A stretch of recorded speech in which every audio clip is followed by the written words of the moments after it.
join us tonight to dissect these issues and the consequence of his what has become a landmark ruling as far as the elections is concerned.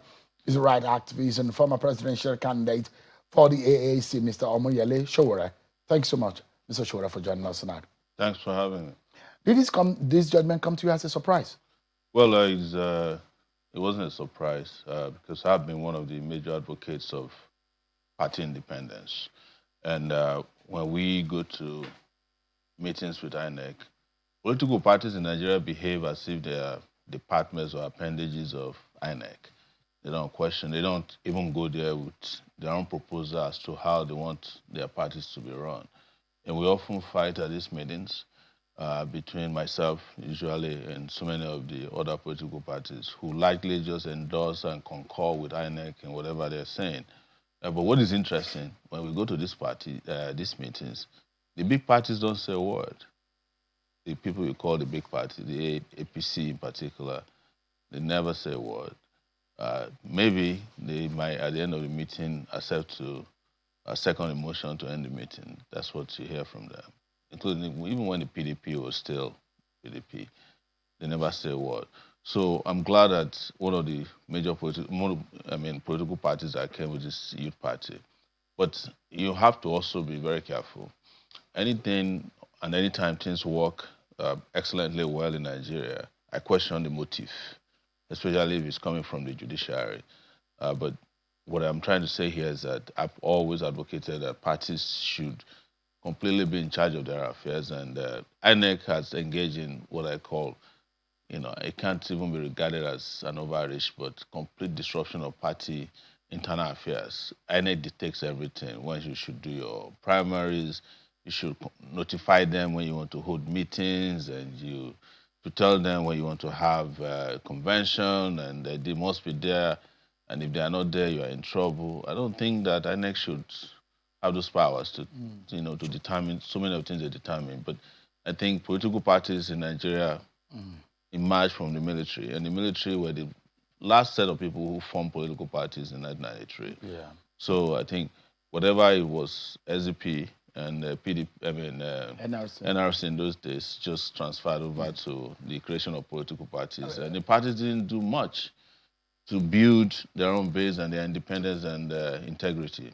Well, I mean, you political party analysts are not the most organized group of people. No, it's not true. I mean, and I can give you, I'm not speaking as though I'm passing judgment. I'm just stating the fact. Yeah, no, it's not and you can see, just a moment, okay. You have problems in your party in the past. There are people who are challenging authority of your leadership. And look at what is happening in other political parties. It's exactly the reason why a lot of the political parties are in disarray. Most of the problems created in political parties were created by INEC getting involved in personal affairs of political parties. Our party problem in 2019 was created by INEC. They were the ones who accepted that those who were not part of the party should hold a convention somewhere. They went, certified it, because they claim it came from court. And when we challenge the people who tried to hijack our party, INEC sent senior advocates of Nigeria to come and defend our own party hijackers against those of us who originally set up the party. So INEC has been the one creating most of the problem you see in these political parties. And that is the reason why I'm happy that this judgment came, but I'm kind of worried. But the implication is going to be massive. Yes. Because the elections are based on schedules and timelines. No, there's an Electoral Act which states that you should submit your candidates 180 days before election. And if you count from January, whenever this is happening, we still have the latitude of up to July ending before we submit election candidates to INEC. But INEC, in its usual overreach, has already said, well, we don't want that to happen. You must give us your candidates. You must conclude everything by the end of May. You get my point? They're not supposed to be dictating to parties. Parties are the ones who are supposed to say, look, we want to dictate to you.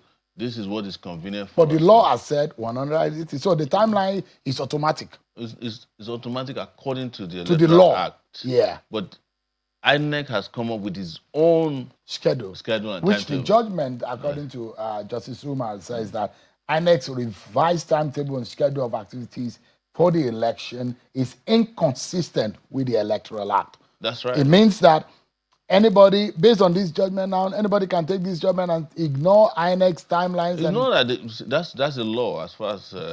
So INEC timetable and timeline are insignificant as they are it is not right now, significant. based on this law. Typically, it's supposed to be the Electoral Act that guides the benchmark. The benchmark for not INEC timetables. INEC timetables are administrative in but nature. Again, and let me tell you, the powers of INEC, just for a moment, yeah. the powers of INEC is enshrined in the Constitution. The Constitution has said INEC will conduct the election as it deems fit. It gives the power to INEC to be able to use its discretion, administrative discretion, to conduct the election. What is the Electoral Act about then? If INEC can just wake up and conduct election as it must be according to the law. Otherwise, INEC can just decide that the Electoral Act is not necessary. Even I do not subscribe to the overreach of the Electoral Act in terms of conduct of elections. That flexibility is also not there. But you know that each time there's an Electoral Act, it is the ruling party speaking to certain deficiencies that almost scared them in the last election. That's what the Electoral Acts are about, because they own the National Assembly and they decide from the National Assembly what to do. And like I said, and I've always said, if they have a problem of qualification, the Electoral Act that will come will handle that for them. If they almost lost election because of transmission of result, they will use the new Electoral Act to cure that. It appears that every aspect and every important and critical aspect of this election has been altered by this judgment. The withdrawal and replacement of candidates, submission of candidates, party primaries deadlines, the issue of substitution of candidates, the minimum time period given that compels on campaign, which the law says to end in 2 days before election through administrative guideline inconsistent with the law. That's why INEC is saying 2 days before the law. The judgment said no, it can end a day before based on the. So there's a lot that has changed now. What's the difference between 2 days and 1 day before the election? You know, people campaign even on the day of election. It's just they do it stylistically. You know, people, all those people hanging around the polling units are campaigners. So people are humming into each other's ears, you know, this is my candidate. And everybody understands that election campaigns don't end until elections are over. So that's not the issue. And by the way, IPAC, which is the body of parties, had already written to INEC complaining that this timetable was too tight for them. And INEC ignored them before this judgment came. They had asked for only even 3 weeks of extension of time. Because in between now and when INEC is asking for a deadline, May 30th, for all primaries to be done, we also have Salah in between. So how do you do your election? For instance, our party is doing its primaries on the 26th. Our members have to rush back to Kano or Katsina to go and does this favor the bigger parties or the smaller parties? Anything you see that happens at this time, and if it's not challenged, it probably favors there are no big parties now. All parties are equal, but it probably favors the ruling party. And I will ask you to watch out for the fine prints in the next few days. Do you think INEC could be in trouble because this is going to cost them some, No, INEC, going to mess up. INEC already had a political calendar before the Electoral Act was introduced. And some of what this judgment is saying was what INEC released earlier. It was INEC itself that adjusted the presidential election to January. It was supposed to be February. So they can still go back and push the presidential election to the original date that was supposed to be, that has been in the last few years, so that there will be more space. But they said they want to respect religious sensibilities. And this is part of our problem. You know, the country claims on paper that it's a secular nation. But when in action, every time, we're always pandering to religious activities, holidays, and as if Nigeria is, it's no longer a multi-religious society. What about people who don't go to church, who don't go to mosque? People like you. Yes, I don't. I don't do organized religion anymore. But that doesn't mean that I don't have a religion. But you are a multiple believer. Yeah, You go to the river sometimes. You go to my religion shrine, is justice. You go to anywhere you get it, I'll go there. So what's your religion, by the way? You see, the problem I have is that even those who claim they don't have a religion disputing religion. So you still worship Ogun? I don't. I don't worship anything. I worship justice. Even if it's a pen that people worship, they have a right to do it. But my position is that it should not be state job. So Jowora is not a Christian. I was born a Christian. All right. But my middle name is Stephen. But I'm not going to be using that to deceive you on TV.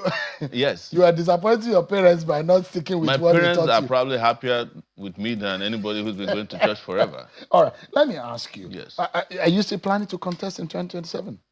Yes. We have our party is your party next week. Yes. Okay. And you're going to be the sole candidate? Well, let the party decide who their candidates are. So how many people registered for your party in the digital registration that INEC asked the parties? We haven't finally submitted, and that's what this court judgment says. So if you have submitted now, the court says you can reopen your portal and start again. So we never stopped anyway. So until that final moment, you were recalcitrant. As far as the you see, our party. The AAC started online registration in 2018 when nobody was doing it. And what happened in 2022, I will reveal to you, and I probably have said this on your they asked every party to submit their party register. We're the only party that could present a complete party register to INEC. INEC confessed to us that all these APC, PDP, they don't have party register. So when they discovered that it was going to be a problem, APC approached INEC to use the National Electoral Register to create their own party membership for them. When I was in Channels in January 2026, talking about registration of our party page, the Channels reporter was challenging me that APC had a website where you could register. When I got home and checked, you couldn't register on their website. It was after I outed them that they then went and opened a section in this website. But I can tell you that even with all the registered people, I don't see how anybody will go on the APC's website and register for poverty, starvation, and insecurity.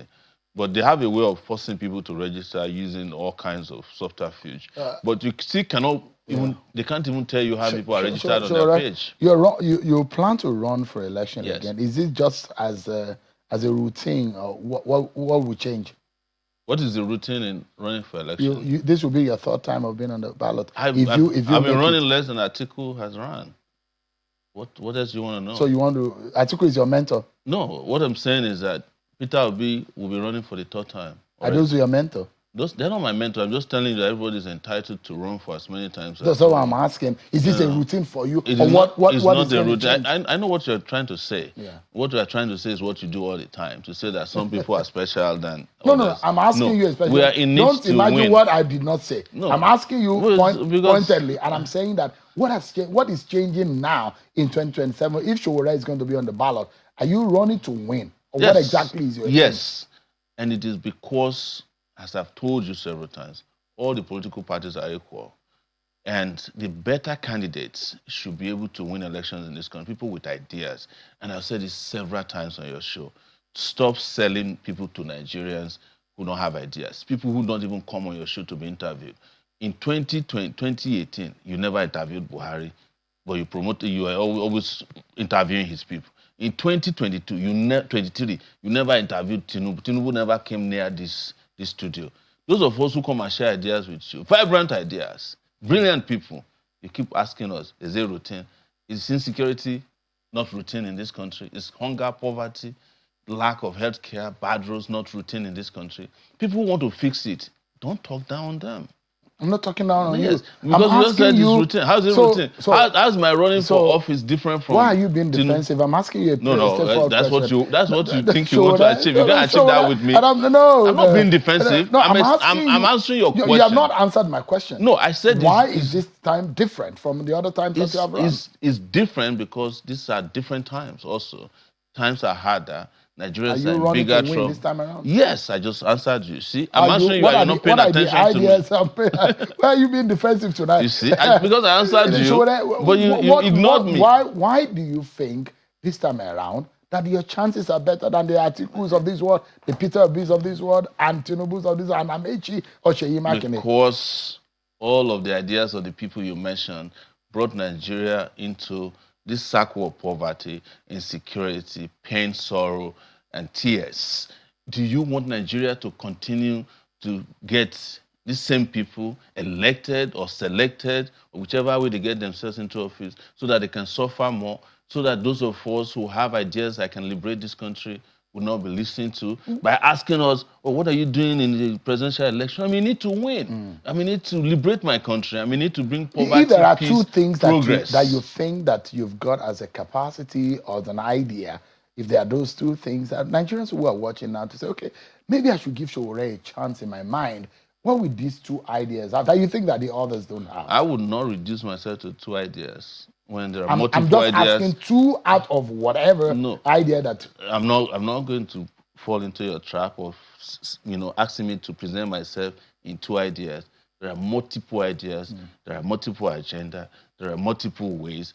There are multiple opportunities that people like me or me, Omoyele Sowore, will bring to bear in this country, and you have a different country the next day after I'm sworn in as the president of the Federal Republic of Nigeria. Stop promoting the people who brought Nigeria to its knees. But you are here, Sowore. Why are you bothered about those who are not even here? You are I'm bothered about them free because of charge. No. And you were talking to you, and I'm even asking you about your ideas. I'm not here free of charge. And it took you Uber to come here, or your vehicles, or to buy fuel, or to drive yourself. Whichever way you came here, I'm not here. You have not been charged one kobo. No. Neither have you ever. You've been given chance on China television forever. If I were to charge you for my ideas, Channels TV will be bankrupted. Omoyele Sowore, the leader of the AAC and presidential candidate in the 2023 election. Thanks so much indeed for coming on the program tonight. Thanks for having me. I appreciate it. And stop being defensive on my questions anyway, so that you and I will not keep fighting.